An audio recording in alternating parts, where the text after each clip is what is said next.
Good afternoon. My name is Persa Strell, and I'm the Provost of Stanford University.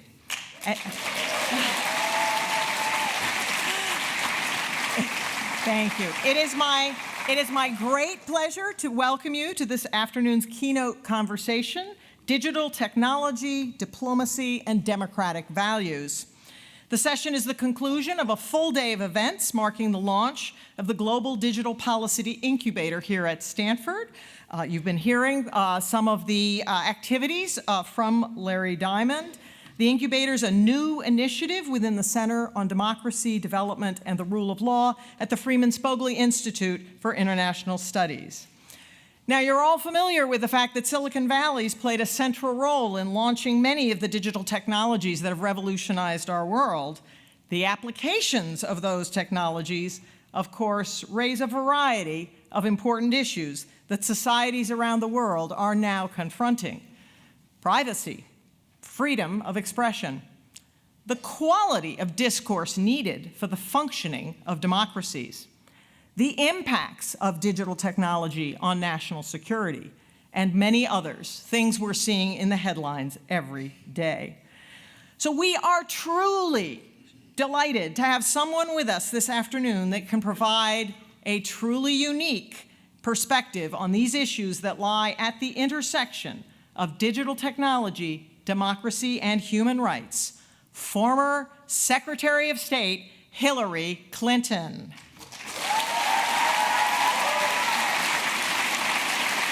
Now,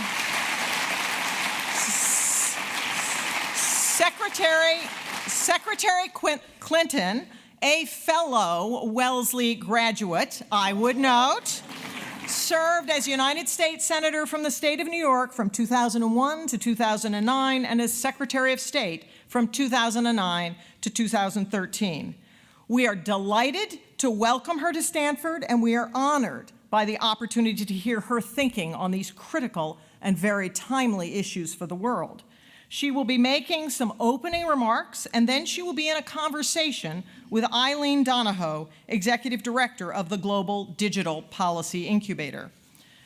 Eileen Donahoe served as the U.S. Ambassador to the United Nations Human Rights Council under President Barack Obama, and she worked with Secretary Clinton at the State Department. She then served as Director of Global Affairs at the Human Rights Watch. Eileen is widely recognized as an advocate for human rights in the digital age with a legal and policy emphasis on internet governance, digital rights, and cybersecurity. Now, one procedural note. You were handed note cards as you entered the auditorium. If you have a question you would like to ask during today's session, please write it on one of the note cards, pass it to the end of your aisle. It will be collected around 5:30 and then passed on to the moderator. So now, please join me in giving a warm welcome to Eileen Donahoe and Secretary Hillary Clinton.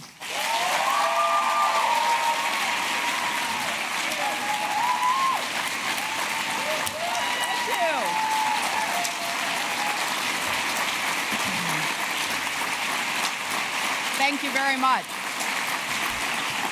Thank you. Thank you.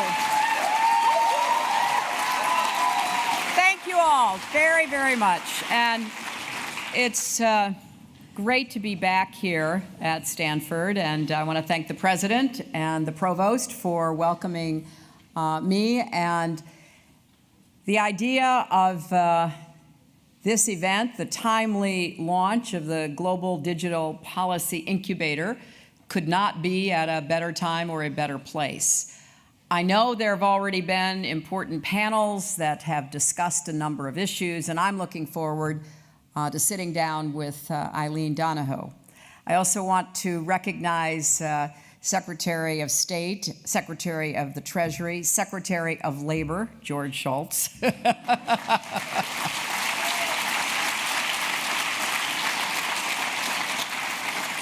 It's wonderful he's here, and it's obviously always a treat for me to see him.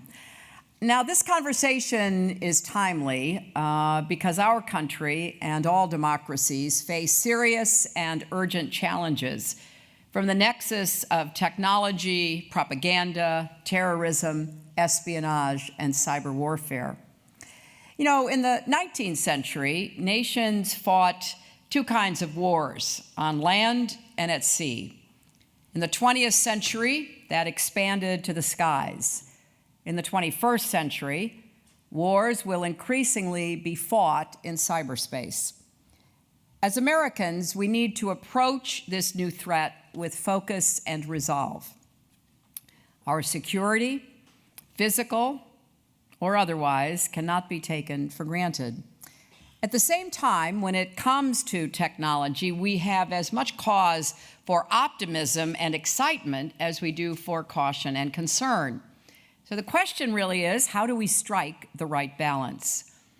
I've seen, as you all have, the power of technology to improve our democracy and empower people. As Secretary of State, I made it a priority of American foreign policy, encouraging the development and deployment of new tools to shine a spotlight on human rights abuses and help citizens hold their leaders accountable.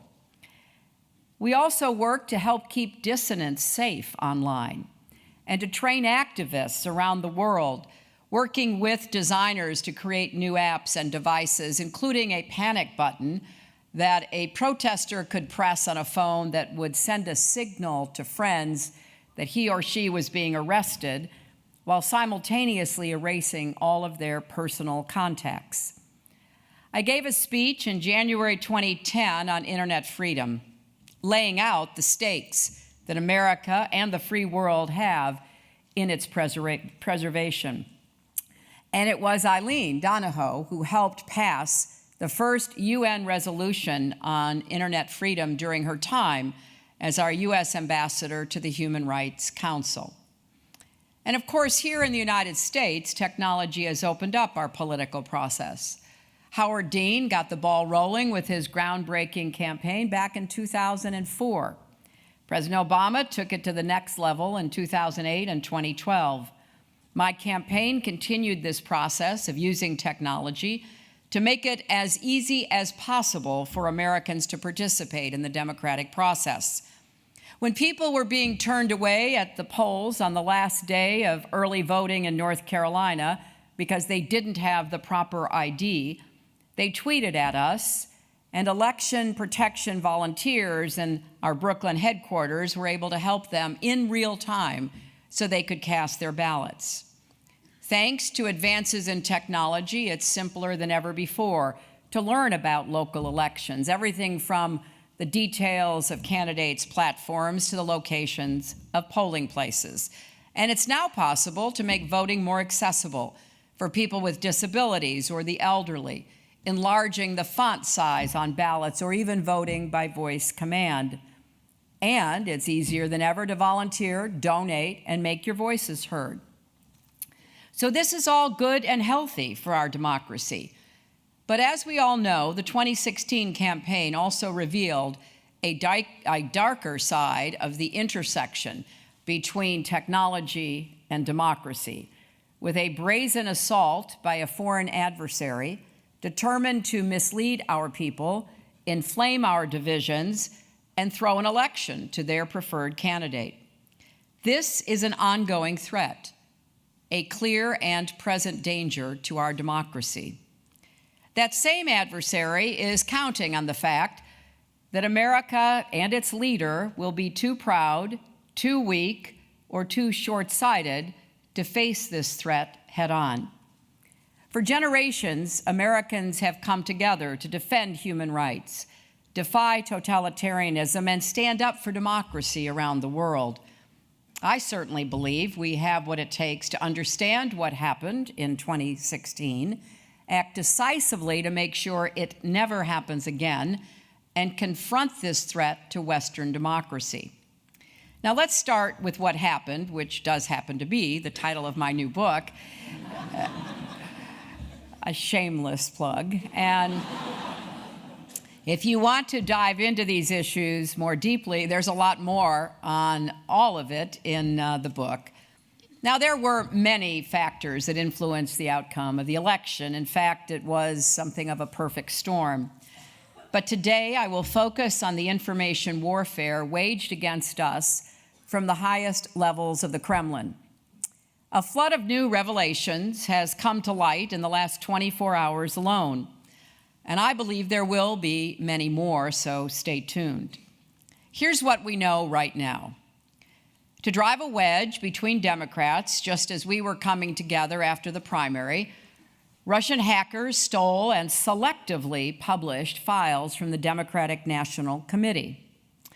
It was a virtual Watergate break-in. Later, to blunt our momentum and distract from the Access Hollywood tapes, they released emails stolen from my campaign chair, John Podesta. Russian operatives forged documents to fool and manipulate the FBI. They probed voting systems in at least 21 states, possibly as many as 39. Stop and think about that for a minute. The Russians hacked our election system. We're only beginning to learn the extent of what they accomplished. And it doesn't stop there. To confuse and mislead voters, the Russians used state-funded propaganda networks like RT, formerly Russia Today, and Sputnik to spread disinformation. As the U.S. intelligence community has reported, Russia also used trolls, bots, fraudulent accounts, agents posing as Americans, fake groups to game social media networks and search engines. They flooded the zone with attack ads and negative stories intended to whip up support for Donald Trump, suppress support for me, and create fissures in our society.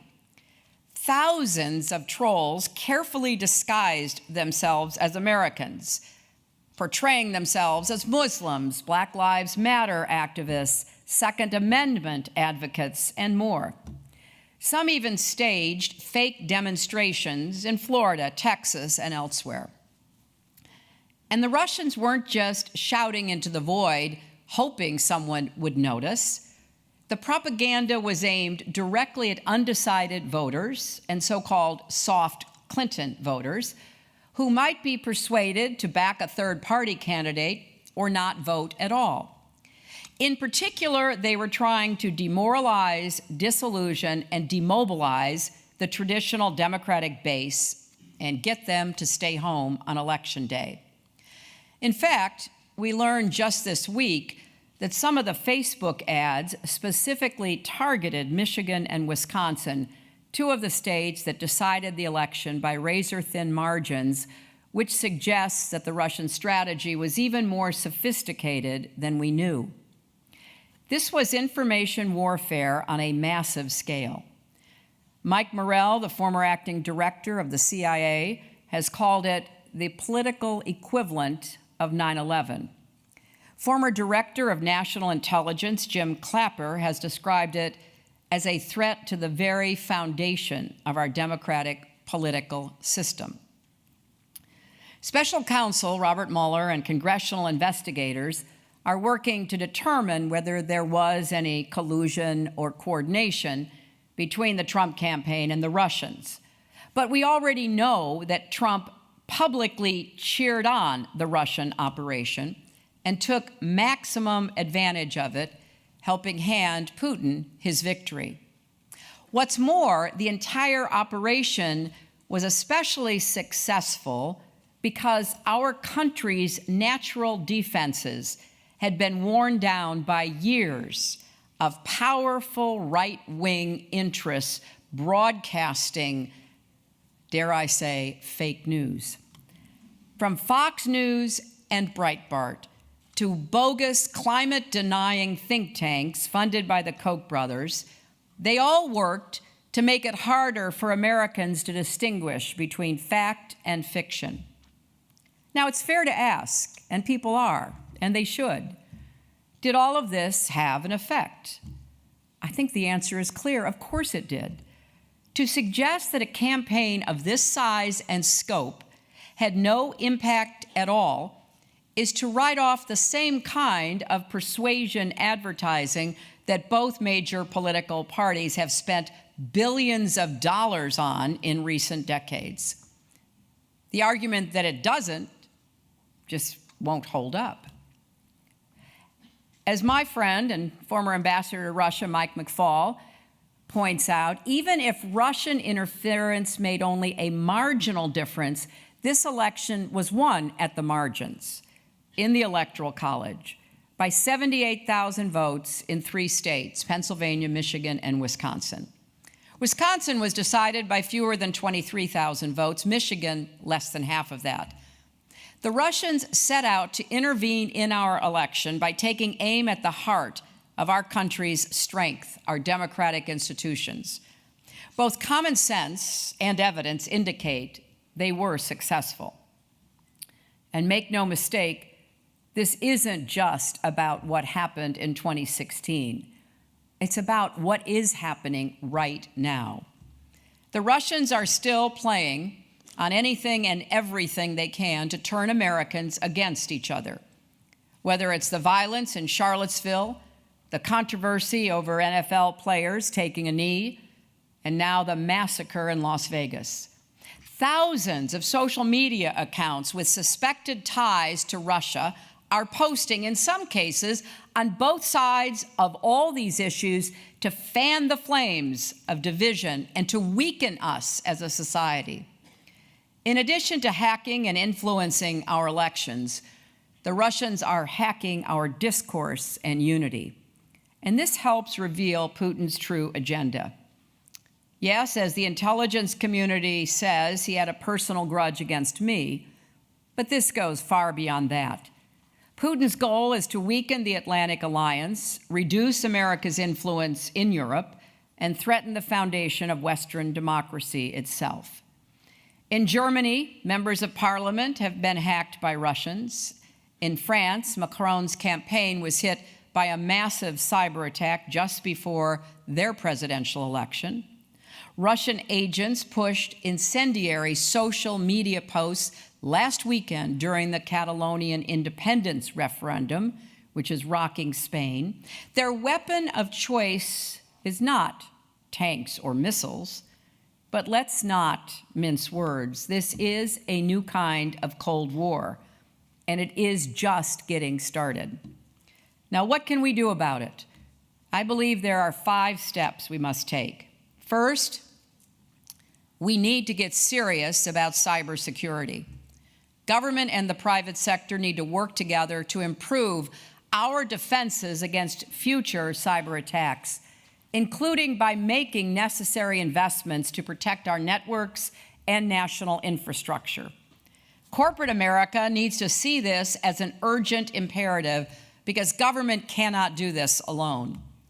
At the same time, our military and intelligence agencies should accelerate the development of our own offensive cyber and information warfare capabilities, so we are prepared to respond to aggression in kind if need be. Right now, we do not have an effective deterrent to prevent cyber warfare the way we do conventional and nuclear conflicts. I believe it is time for the United States to declare a new doctrine stating that a cyber attack on our vital infrastructure will be treated as an act of war and met with a proportional response.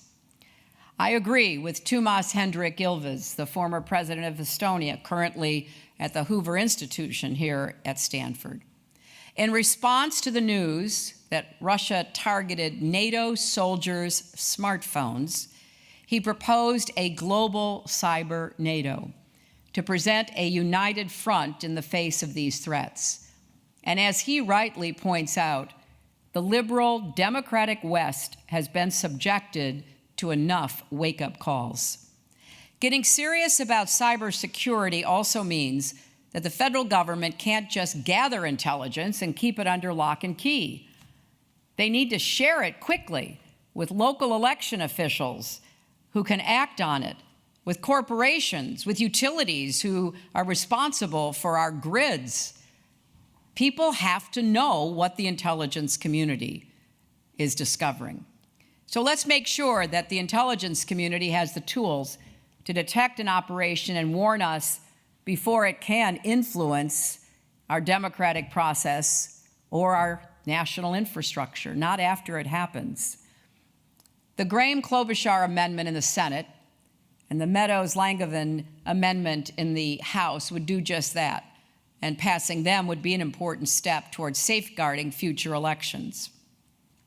In the meantime, I'm encouraged by emerging initiatives like the Alliance for Securing Democracy, which is working to develop tools and strategies to counter the unprecedented attack on the United States and our allies, and to track the full toolkit Russia is using to undermine democracies. If you haven't seen it yet, check out the dashboard that they've created to track Russian active measures at dashboard.securingdemocracy.org. Second, we need to get tough with Putin. It's been said that he subscribes to Vladimir Lenin's old adage, probe with bayonets. If you encounter mush, proceed. If you encounter steel, withdraw. When Putin looks to America, he should see steel, not mush. I was encouraged that earlier this year, over the president's objections, Congress passed bipartisan legislation to ratchet up sanctions against Russia because of its behavior. But months have gone by with little to no enforcement or action from this administration. Senators John McCain and Ben Cardin have rightly called on the president to enforce the law and express concern that the sanctions may even have already been violated. As recently as this week, a key deadline in implementing the sanctions came and went. This is shameful. The president swore an oath to faithfully execute the law and defend the Constitution. He should do his job, and the rest of us have to keep up the pressure. No foreign power in modern history has attacked us with so few consequences, and that puts us all at further risk.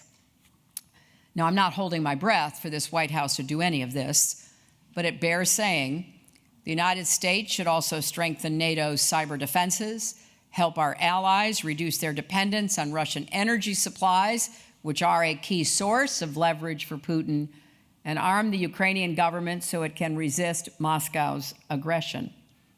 Now, I'll leave it to the special counsel to decide whether or not there was collusion, but we don't need a lengthy investigation to tell us that Trump is ignoring the intelligence community about an urgent threat, refusing to stand up to an adversary that has already attacked us, and abdicating his responsibility to preserve, protect, and defend our national security. We have all the facts we need on that one. Third, we need to close legal loopholes in our election process. More than ever before, elections are won or lost online. But too often, we're using analog laws for a digital world. All digital, political, and issue advertising should have a disclaimer and be reported to the Federal Election Commission just like television ads. If a person or group is influencing the information people consume before an election, they should have to be transparent about it. And foreign entities should be banned from issue advertising or political advertising in any medium. They aren't allowed to contribute to American candidates, and they shouldn't be able to support them with ads either. Fourth, it may sound obvious, but we really do need to get to the bottom of what happened in 2016. Otherwise, we will not know exactly what needs to be done to halt this activity now and in the future. The special counsel investigation should be complemented by an independent commission with subpoena power like the one that investigated 9/11. It should provide a full public accounting of the attack against our country and make recommendations to improve security going forward. Americans and the world need to know the truth about what the Russians and their allies and proxies did, and that includes a comprehensive, honest accounting from companies like Facebook, Twitter, and Google. A few days ago, Mark Zuckerberg expressed regret for the way Facebook was used to divide people rather than bring us together. But remorse alone will not heal our divides or protect our democracy. Facebook itself has acknowledged that it sold $100,000 worth in ads to fake Russian accounts during the election. Those ads were seen by at least 10 million people in crucial states. New research out just yesterday from Jonathan Albright at Columbia's Tao Center for Digital Journalism found that content posted by Russian trolls and bots had been shared upwards of 340 million times. And even that could be just the tip of the propaganda iceberg. So it's time for Facebook to demonstrate real transparency and accountability. They are the largest news platform in the world. And with that awesome responsibility, they must accept accountability. It was also disappointing to hear that Senator Mark Warner reported about Twitter's closed-door briefing for congressional investigators. It was, he said, inadequate on every level. It's time for Twitter to stop dragging its heels and face up to the reality that its platform was and is being used as a tool of cyber warfare and propaganda. Now, Silicon Valley has already shown that you can be part of the solution when it comes to things like ridding the internet of child pornography. We're starting even to see progress in confronting online terrorist recruitment. Now, companies like Facebook, Twitter, and Google need to show the same commitment in addressing fake news and propaganda. They are more than capable of figuring out how to continue to innovate while expanding transparency and complying with disclosure rules, just like everybody else. Fifth, we must fight back against the assault on truth and reason and rebuild trust in our institutions. I agree with Tim Cook of Apple that we need a massive campaign against fake news. The mainstream and online media have crucial roles to play in debunking the lies and holding liars accountable. Ultimately, it's up to each of us to stay informed and make good decisions with rigorous reasoning and fact-based deliberation. We should start early by teaching our youngest learners to be critical thinkers who value facts and evidence. We all have the ability to break out of our echo chambers and engage with people who don't agree with us politically. We can keep an open mind and be willing even to change our minds from time to time. And even if our outreach is rebuffed, it's worth it to keep trying. We know Putin and the Russians are doing everything they can to divide us. Why would we help them along? We're all going to share America's future together. It's better to try to do it with open hearts and outstretched hands than closed minds and clenched fists. Now, I know there are some people who don't want to hear about these issues, especially from me. But I'm going to keep sounding the alarm because we cannot dismiss this as a hoax or of limited impact. It must be confronted. This is a perilous time at home and abroad, and like a lot of people, I'm deeply worried. But I'm also confident that with American innovation and patriotism, with the insight and leadership of the far-sighted thinkers in this room and rooms like it across our country, we can show decisively that extremism and authoritarianism are no match for democracy and free-thinking people. These are issues that could not be more pressing. And I applaud Stanford, which is exactly the right place for this discussion, for kicking it off.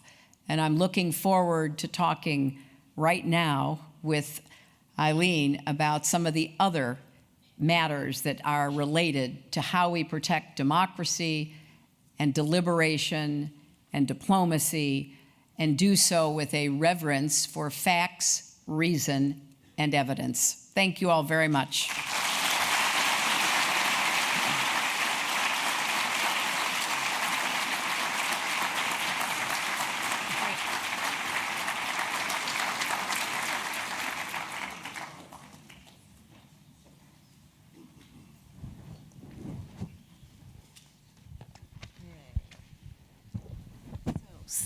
Secretary Clinton, let me start by stating the obvious. It is a thrill to have you here. We are so appreciative that you have come to Stanford for the launch of the Global Digital Policy Incubator.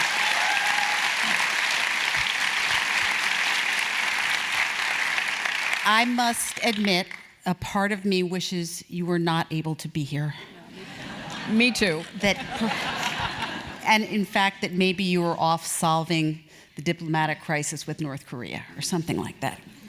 But in all seriousness, your story about as it relates to digital technology and democracy is not only valuable for the historical record. At the end of the day, your story is our story, because it's really about what happened to our country, what happened to the security of our democratic processes, and the quality of our civic and political discourse, as you've said. And here at Stanford and in Silicon Valley, we have a very great vantage point, but as you say, we bear great responsibility in addressing these issues. So let me quickly mention, especially to the students, we're going to try to take some questions from you. And if you could just pass questions on the cards to the end of the aisle, let's say in the next 20 minutes, that would be great. So I want to start on a somewhat philosophical level, in fact, with the fifth point you just raised. And I want to talk about truth. Our Declaration of Independence begins with the phrase, "We hold these truths to be self-evident." And we were founded on this almost metaphysical assertion about truth as the basis of our political union.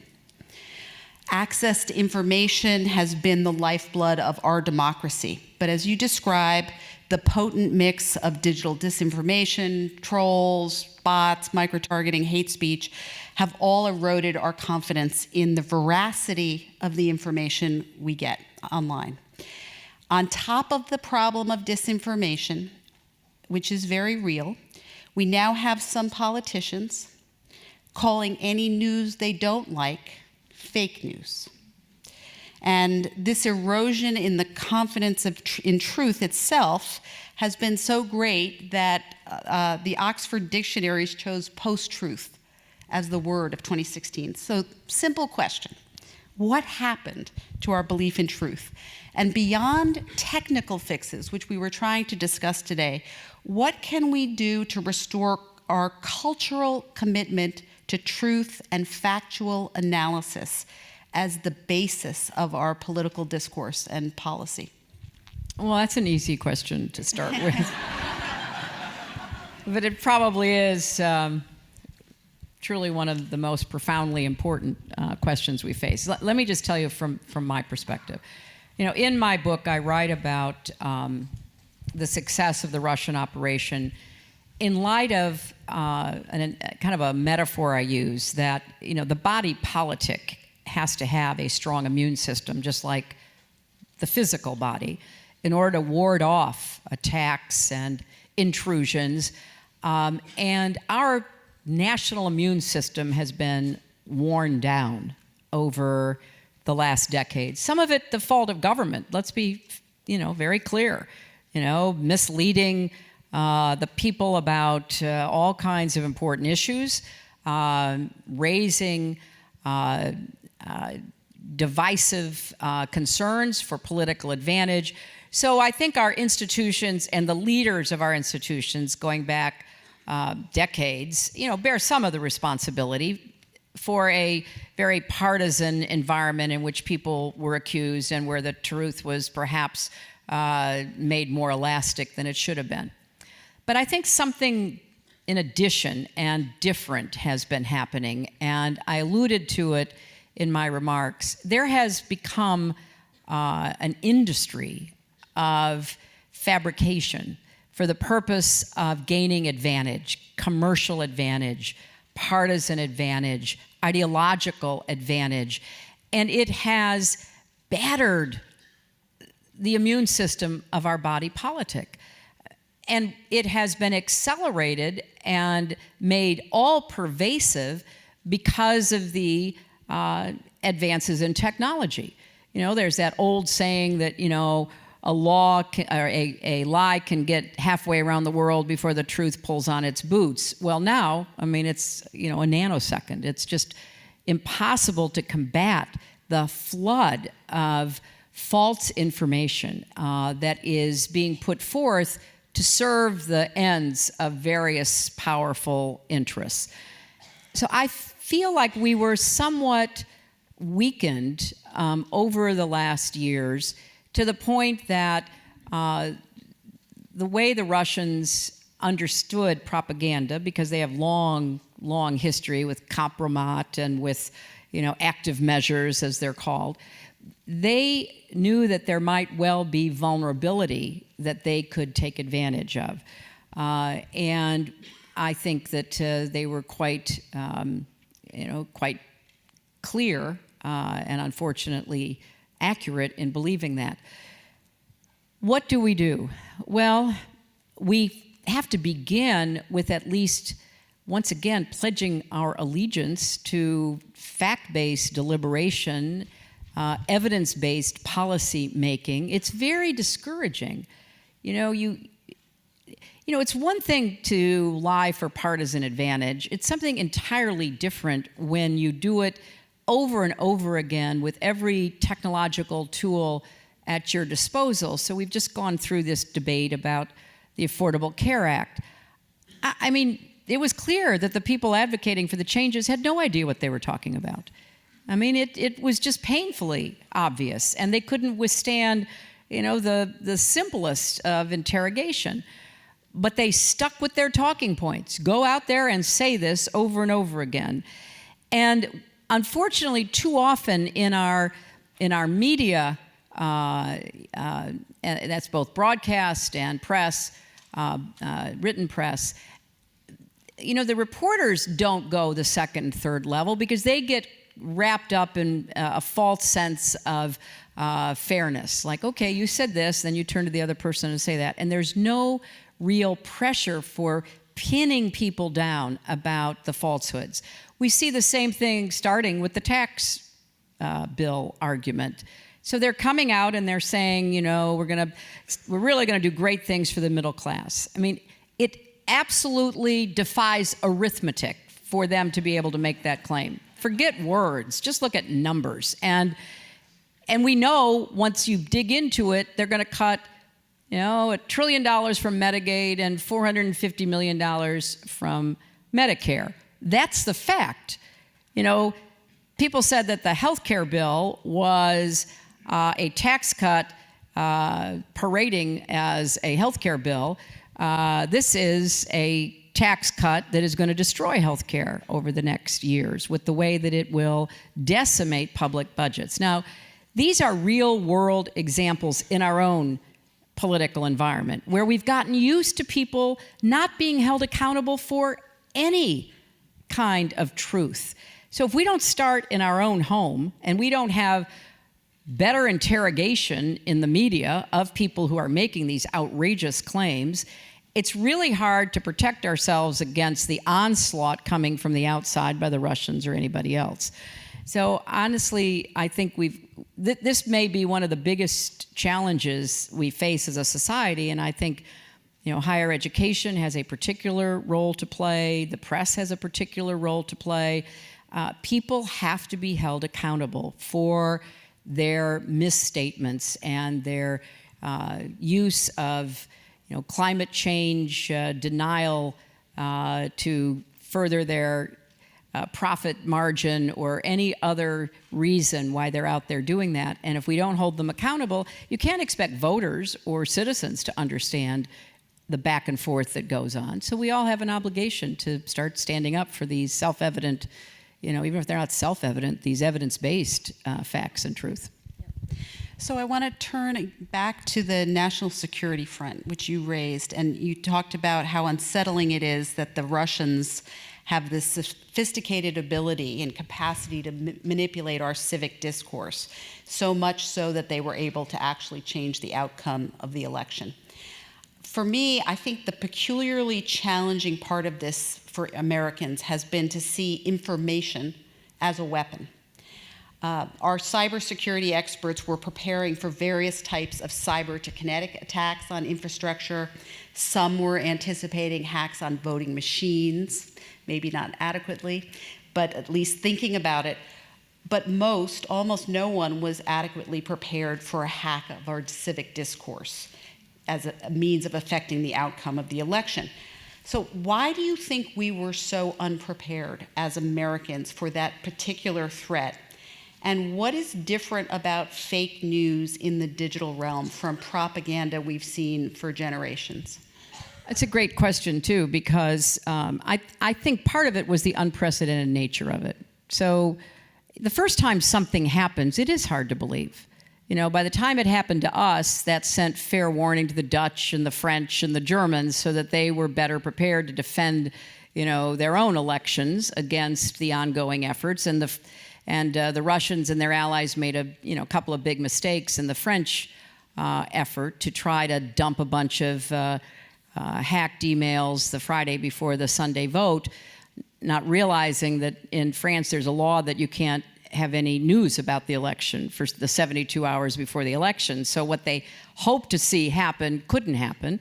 And they also made it possible for Macron and his campaign to get prepared by seeding their email accounts with false emails that they could then point to. So, but we didn't have that precedent. We didn't have the advantage of being able to say, well, you know, that happened to the French, and that we should have probably understood more about what happened with the Brexit vote, because that's a different but equally troubling use of targeted data to influence voter decisions. But we didn't really draw a connection between that and the Russians. And when we started to get news about the Russians hacking into the DNC and, you know, Trump calling for the Russians to find my emails and, you know, all the stuff that he was doing, it was hard to evaluate how serious was that and what difference was it going to make.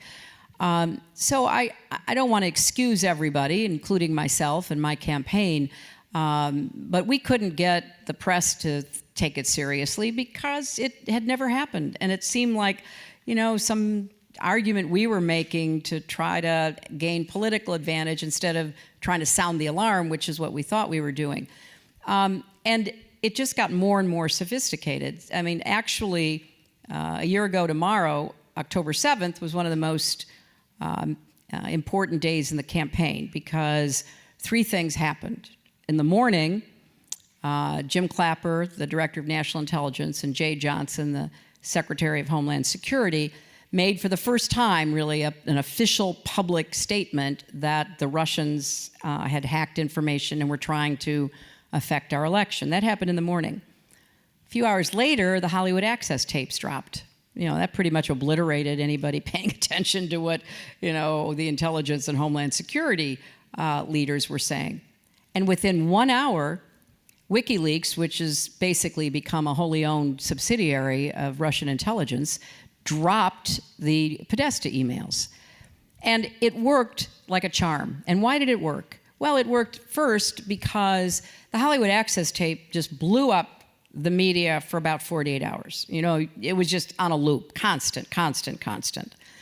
And then it kind of dissipated. Like, okay, everybody has seen it. They draw their own judgments and go from there.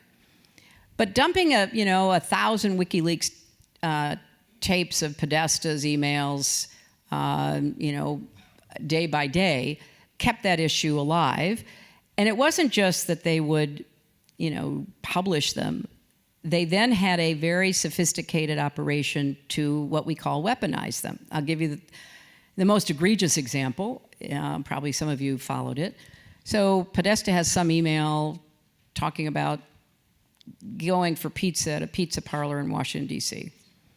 I mean, you read it, it seems pretty innocuous.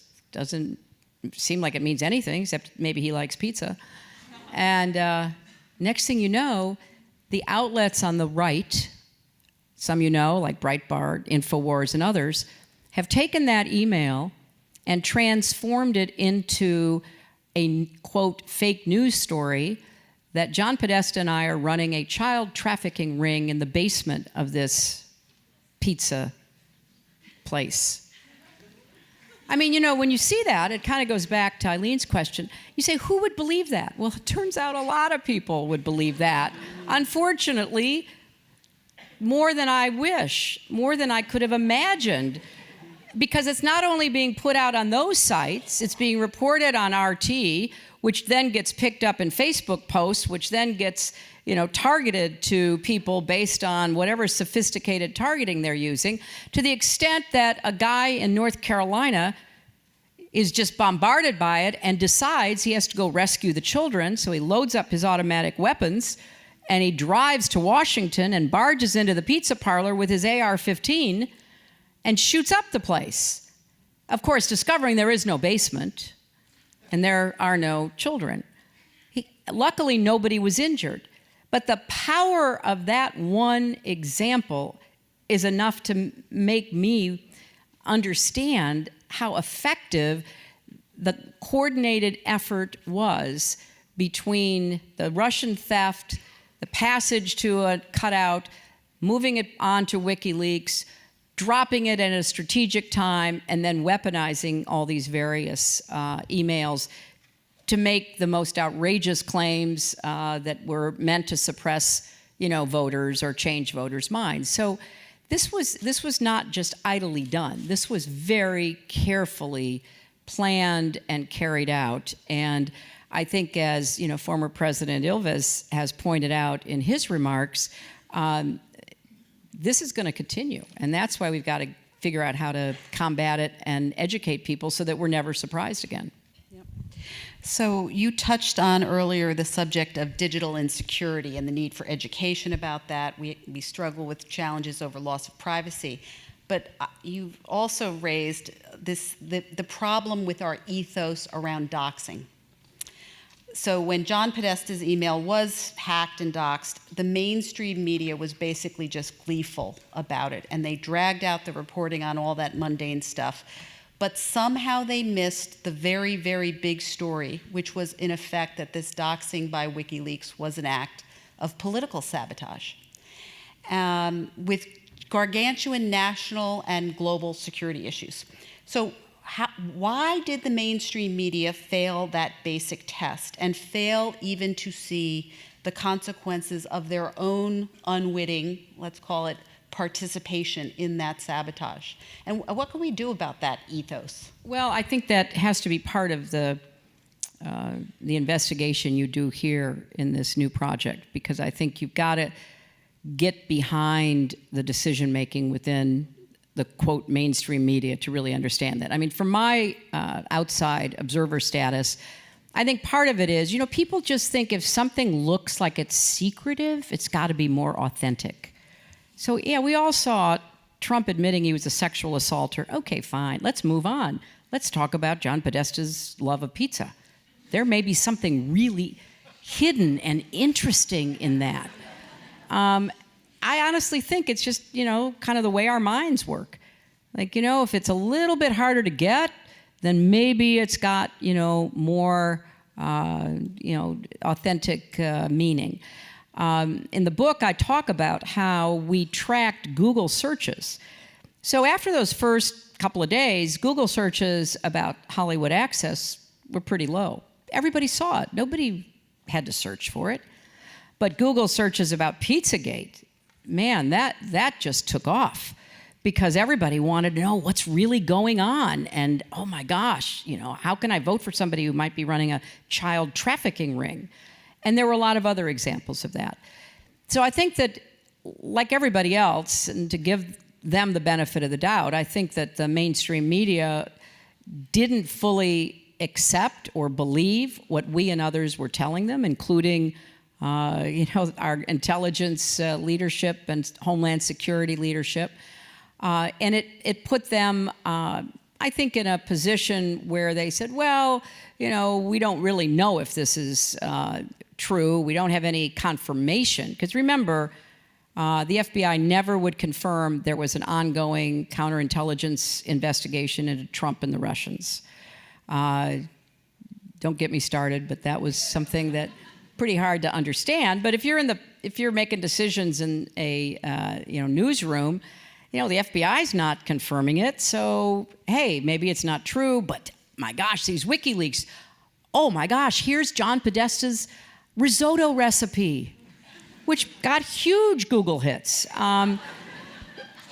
So it's not only the deliberate effort to plant false stories, it's such a great distraction. Don't let people look at what's really going on and what will have long-term consequences for our country and the world.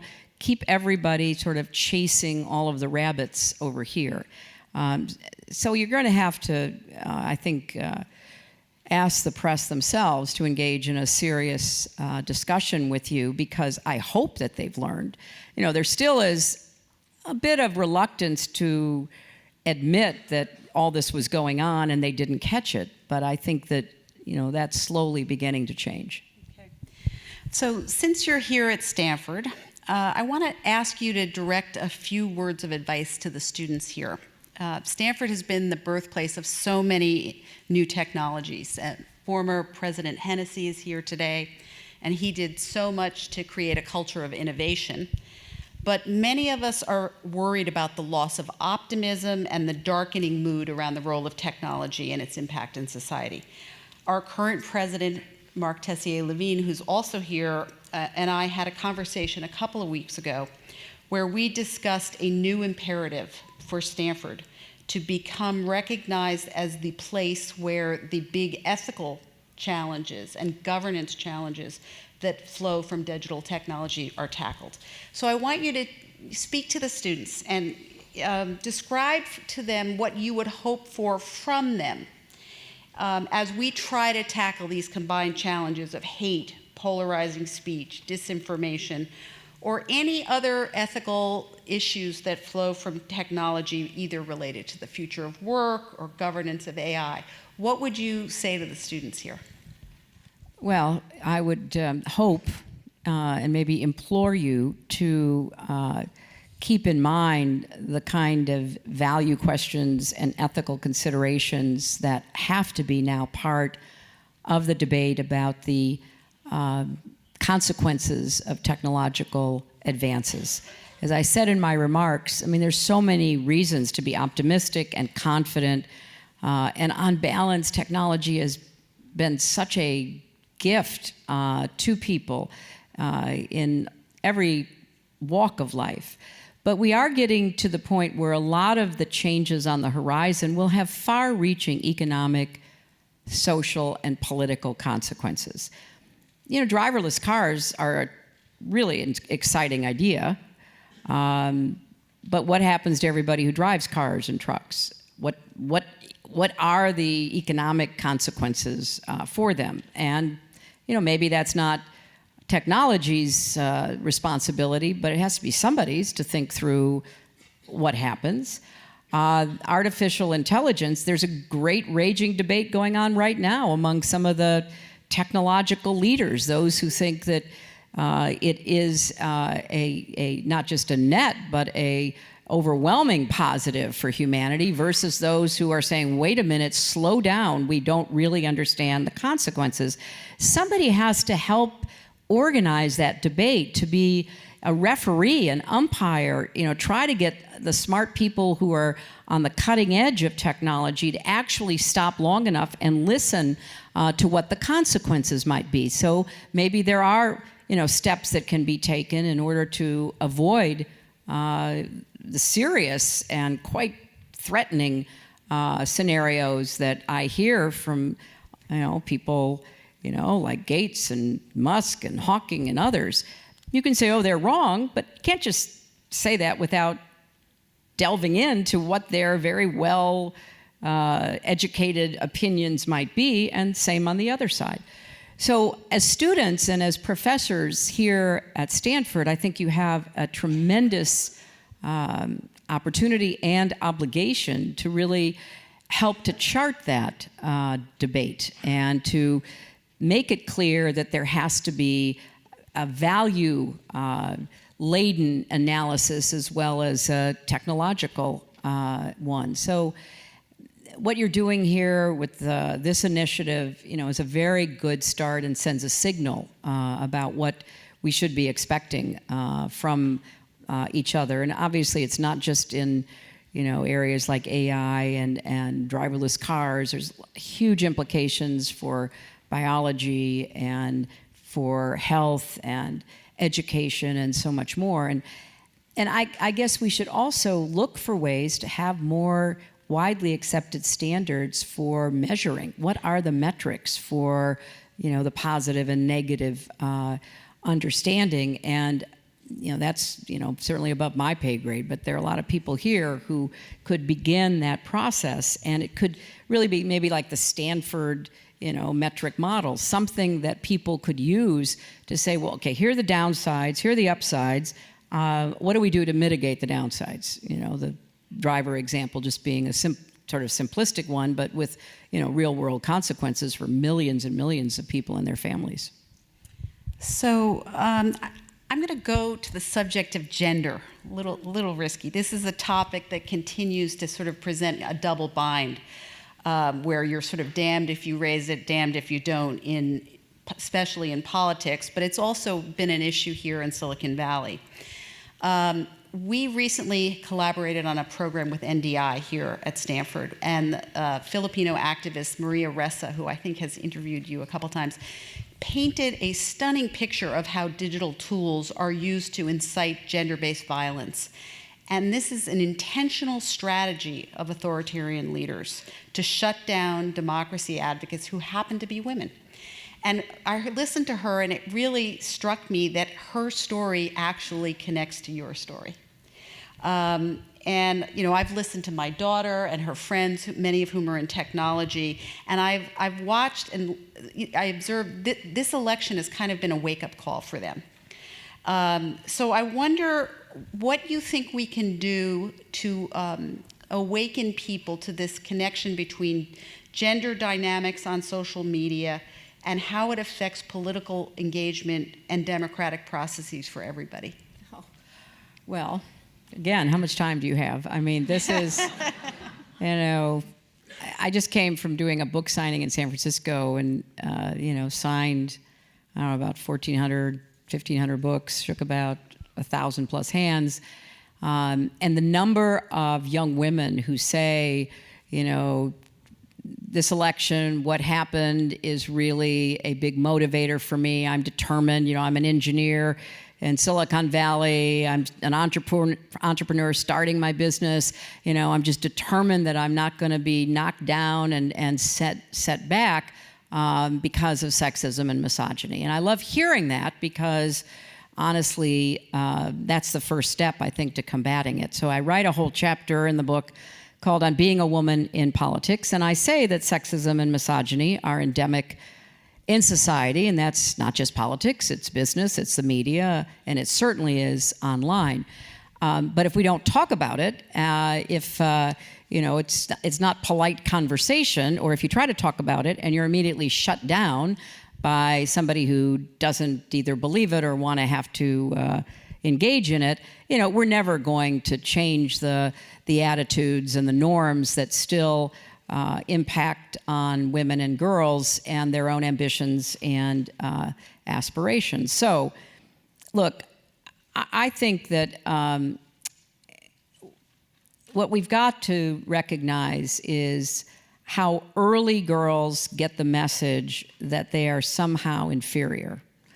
New research shows that by the age of 6, girls think they're dumber than boys. They hardly have started school.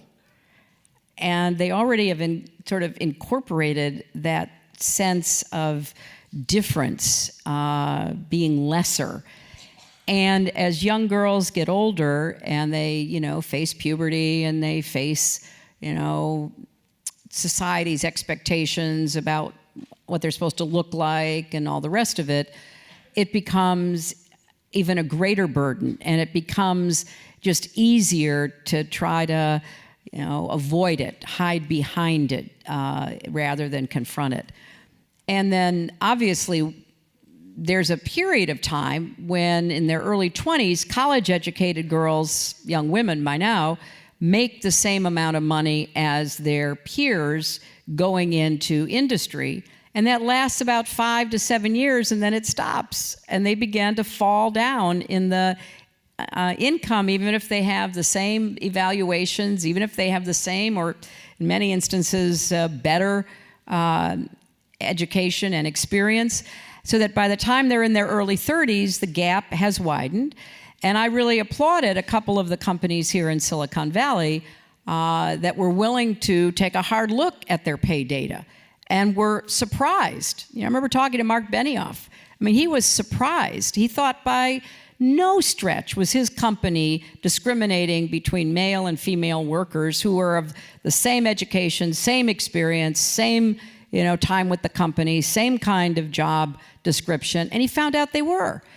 And it just is so embedded in sort of stereotypes and expectations. I mean, the percentage of women getting degrees in computer science from Stanford and every other major institution has dropped precipitously since 1980. Now, did young women coming of age starting in 1990 decide they didn't want to do it? No, they were being sent messages that maybe it just wasn't for them, or it would be difficult, or they were, even overtly being subjected to sexist comments. So this is a big deal problem, and it's especially virulent online. We know about Gamergate.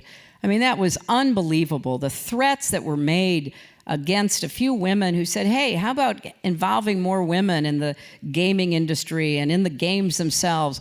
I mean, they were threatened. They were not just, threatened online, but their phone, they were threatened by phone. They were subjected to stalking, and they just finally said, okay, fine, we won't talk about it anymore, which was exactly the objective. But, when you are threatened, and, I've been threatened a few times, you do think, you say to yourself, well, maybe it's just not worth it. I mean, I don't want to go through that.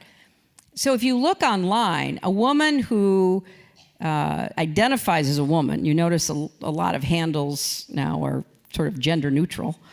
So women are behind them, but they no longer identifying as women so that they can't be shot down and attacked as they are on Twitter and on YouTube and elsewhere.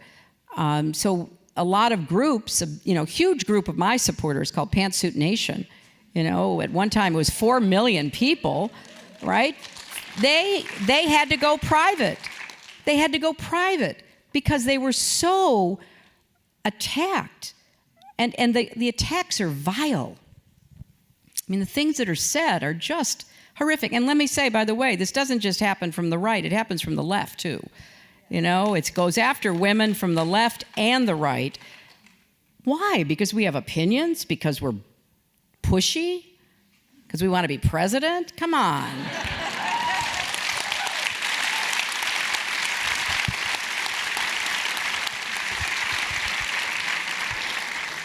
Okay, so I just want to raise one more story as Larry Diamond will come up and start asking a couple questions from the students. I want to bring back a memory for you.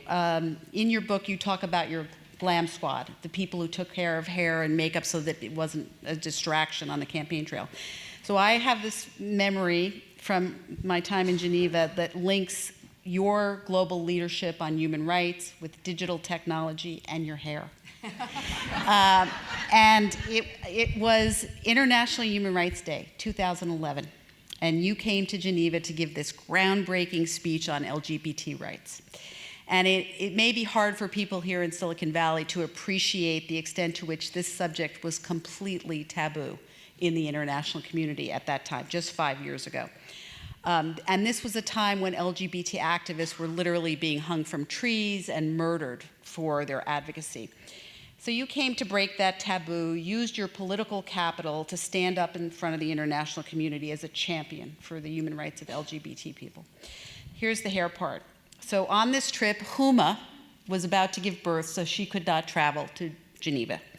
And so nobody had made arrangements for your hair. And so you were about to go out to give this big speech, and you came up to me, you grabbed me by the shoulders, you looked me in the eye, and you said, Eileen, I need your hairdresser.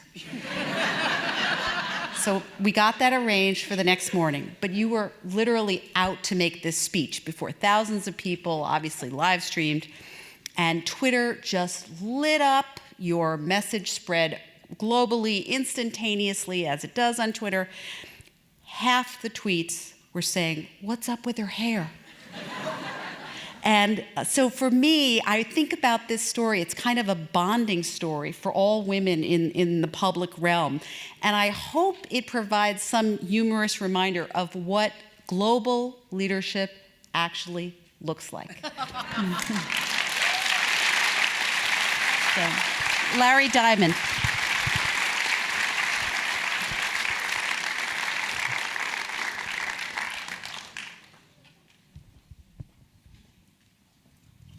Well, Secretary Clinton, I want you to know a lot of people asked, what advice do you have for women students who are thinking about going into politics? I think you answered that, but please don't assume that they're only going to come from political science. Some future woman president may be a computer scientist. So there are a lot of questions here about what can we, young people, do? Many questions, and so I'll ask it in two forms. What can we do as individuals to combat the spread of misinformation? And just more generally, what can we, this generation, do to transcend polarization and change the character of our political dialogue? Well, I think to start with an observation, it is so important that young people decide, students and in your 20s, that you're going to vote every time you get a chance to vote. I mean, that sounds very simplistic, but can I just underscore that? And you know, historically that hasn't been the case, so it does take a sea change in ideas and maybe peer pressure for people to feel that voting is their responsibility as soon as they are capable, and encouraging others to do so as well. Here in California, there'll be a bunch of congressional races in 2018 that could help determine what happens to the House of Representatives. I won 7 congressional districts in California with a Republican congressperson. So there's a chance that, you know, people could run for office, people can support those who are running, and people can certainly vote. I think it's also fair to say that how we overcome the divides is really difficult right now, but we have to try. And I would like to see sort of more dialogue online and in person that says, hey, you know, you bring, you know, your concerns, I'll bring mine, and let's try to sort them out and have a commitment to figuring out what's true and what's not. We can still disagree. Like, you know, you can argue, I'll go back to that tax cut idea, you can argue, I don't believe it, I think it's, you know, not supported by evidence, but there's an argument that, okay, the old, you know, cut the taxes and that'll stimulate growth argument, but don't do it and lie about how you're paying for it, which is cutting Medicare and Medicaid. Stand up and make the case. Well, you know, we're going to cut Medicare and Medicaid because we think over the long run it will actually work out best for the society. Okay, fine, make the argument. I don't think it's a very good argument, but make the argument. But don't pretend that it's something that it isn't. And I think students can be particularly attuned to demanding that people, you know, come with their evidence, if you will. You know, you could read, you know, you can read a bill, you can see what's in it. You don't have to listen to what somebody, you know, claims is in it. You know, I served with a lot of the people who are still in the Senate, and I watched some of them trying to defend that, you know, repeal nonsense, and they couldn't defend it, but they kept hammering it. And people need to say, hey, wait a minute, I've read it, I've looked at it, I've looked at the analysis, here's what it says. How do you respond to that? So both being open to dialogue on different approaches, and there are many, and they should be explored, but demanding a certain level of factual decision-making as you try to work through what you think would be an appropriate path forward. And then finally, in your online, you know, lives, you know, a lot of what is online now is just insult after insult. It's not discourse. It's like, how many times you can use profanity to, try to demean somebody who is on the opposite side of whatever issue you're on. I think there could be a really important effort to say, hey, wait a minute, online we're also going to say, here's what we believe. We're happy to have people disagree with us, but don't come with profanity-laden arguments. Come with facts. Step up and tell us why you believe something, rather than just pretending that your position is better than mine without being able to defend it. So I think there's a lot that we could do that we need to start trying to do.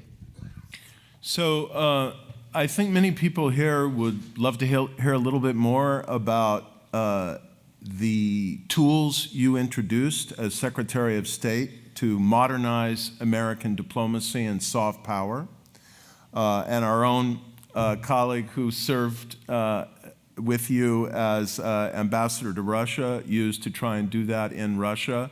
And so maybe you can talk a bit about, since this is also a struggle for values and not just truth and information, how can we modernize American soft power to project our values and fight this subversion globally in the digital sphere without resorting to the same tactics of disinformation? That's a really important question. Back, it seems like such a long time ago now, but back in 2010, our main concern was the efforts by a lot of governments to really crack down on the internet, to build walls, virtual walls, to keep information out, to play the role of censor, not only on information generated from within a country, but obviously coming from all parts of the world. So our goal was to stop the effort by some, China, Russia, Iran, and Saudi Arabia and others, to change the rules governing the internet that had been the norms and to alter them in order to crack down on speech. So that was our initial motivation and what was behind the speech I gave in January of 2010. We moved on from there to try to figure out how, if governments were cracking down within their boundaries, how we could do more to protect dissidents and activists. And we had workshops around the world. I went to 2 of them where people who were active on women's rights, disability rights, the environment, climate change, were under tremendous pressure, and they wanted to use, online tools to make their views known. But as soon as they popped up online, they were subject to being tracked down by a nation's intelligence services, and so they were in this constant, threatened position about how best to go forward. So we did develop some new tools, like the one I mentioned, where you could literally press a button and destroy your contacts. So if you were about to be arrested, you could prevent others from being arrested, because without really sophisticated exploration of your device, they wouldn't easily find who your contacts were. So we were doing the best we could. Now, even those tools, some of the encryption the advice that we gave, governments started using them. So everything had a double edge. I mean, we were trying to promote our values of, free speech and activism on human rights and related matters, and the governments were trying to, forestall it or actually, co-opt it. And so it was a cat and mouse. It was a constant struggle. Right now, I don't think these values are particularly on the priority list for the new administration, and I worry about that. I mean, Eileen was talking about the speech I gave about gay rights in Geneva, and the United States joined some pretty unsavory company just last week in refusing to vote for a resolution that condemned the threat of death for active activism on behalf of LGBT issues. I mean, it was beyond shocking. I didn't see much coverage of it. You know, I follow those things, so I saw it. There we were with Saudi Arabia and the UAE and others, because I used to call leaders telling them not to change their legal code to add the death penalty for being gay or for being a gay activist. So if we don't hold the line on some of these fundamental values of human rights, who will? And so I worry greatly that the balance of power on the internet will be even more on the side of repressive governments. Great. I have, if we have time, just 2 more questions and then a 10-second message a student wrote out and wanted to convey to you. We debated a lot today about the responsibilities which you spoke to, the imperatives that are rising for the private sector companies. We also debated what is the role of government regulation here. And of course, Europe is, liberal democracies in Europe are rolling down a much more assertive path of government regulation than we have so far assumed with respect to compulsion or requirements of the companies. What's your view about the role of government to regulate or compel the companies to do certain things? Well, you know, I think our traditions, our constitutional protection for free speech, the judicial opinions that have grown up in 240 years, puts us in a somewhat different posture to begin with than a lot of our European friends. So I think this has to be an area that we explore vigorously and quickly. Because I don't have easy answers for it. I mean, I think there's a lot that the companies can do themselves, and they need to do them. More accountability, more, checking on the source of material.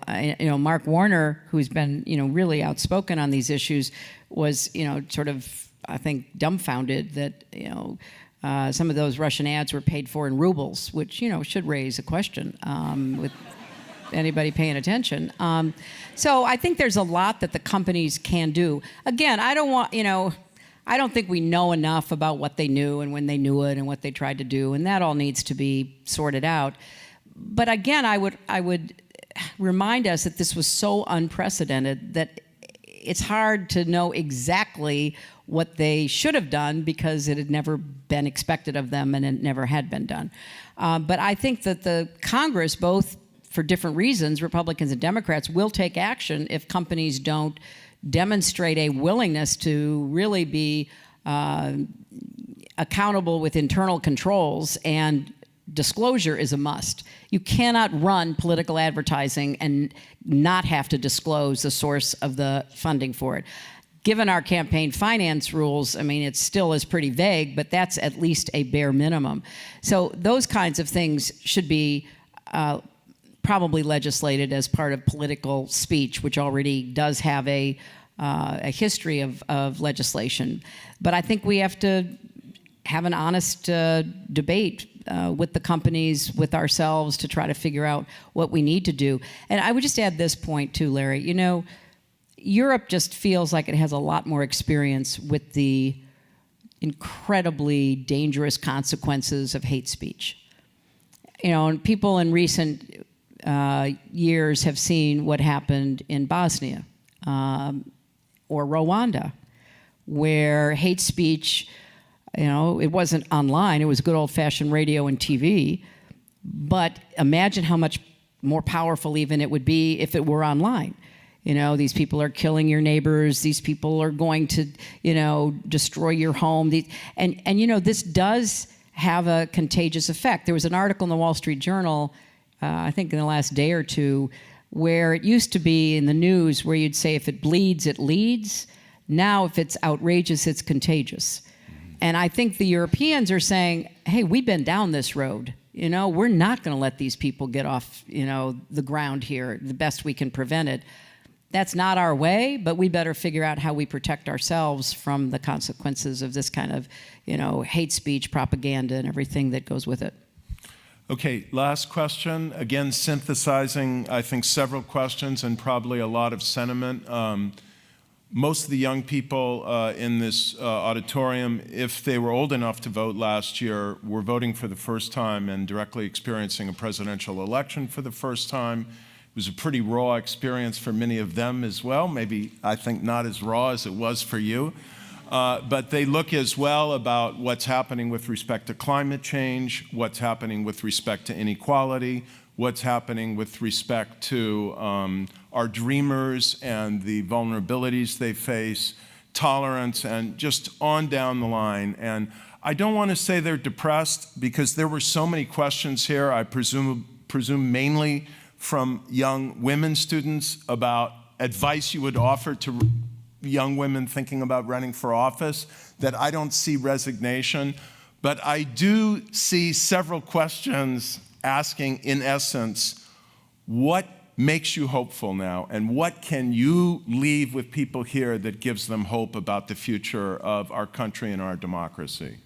Well, I am fundamentally hopeful and optimistic. I end my book on a really optimistic note. I talk about a new organization I've started called Onward Together to support new, young, vigorous grassroots groups that are engaged in civic activity, political activity, recruiting candidates, because I think that kind of energy coming from people like those in the room, students and a little bit older, really is exciting and gives me a lot of reason to be hopeful.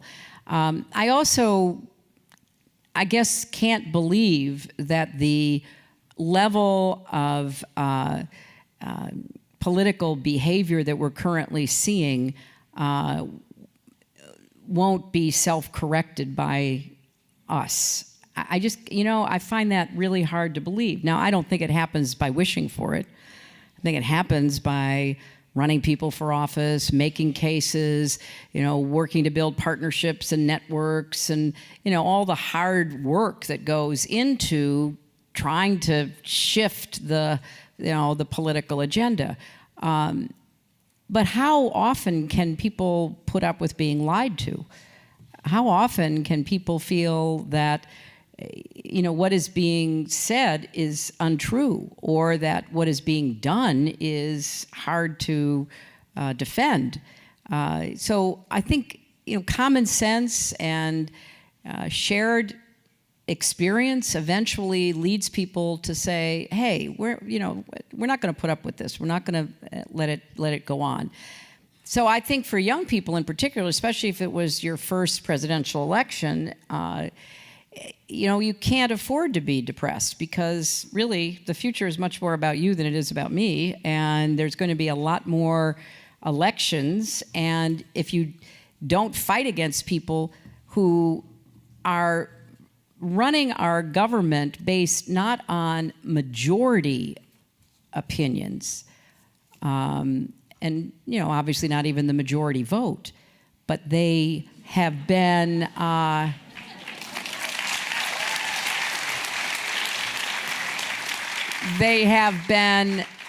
making decisions based on minority positions.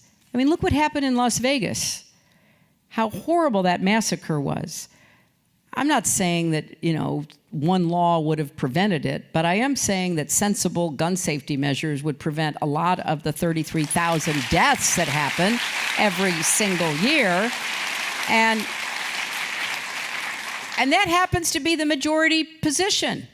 But the power of the NRA, the total hold it has on a political party, one of the two major political parties, and I write about this in the book, is just astonishing. 90% of Americans want to see universal background checks and other sensible provisions. And actually over 80% of people who own guns, and 3% of the people in this country own 50% of the guns. And 19% own the other 50% of the guns. And we act like, there's just nothing we can do. Yes, there is. You can beat people who are in the employ, fundamentally, not of their constituents, but of the NRA. I mean, political action can change the political direction. And so if it's climate change is your issue, or guns are your issue, or immigration is your issue, or LGBT rights are your issue, or whatever it might be, decide you're going to be active on those issues and take that activism into the political arena, because we need you. We need your voices and we need your votes, and some of you need to move to other states. Some of them live in other states. So, before I read this final statement, I will just say I hope everyone here will read what happened, and I hope that some of the students here will read it the way I did, by downloading it to their iPhone and listening to the author read it to them. Because if they do, I think they will agree with this student who wrote, "I don't have a question, I just wanted to say I love you." Thank you very much.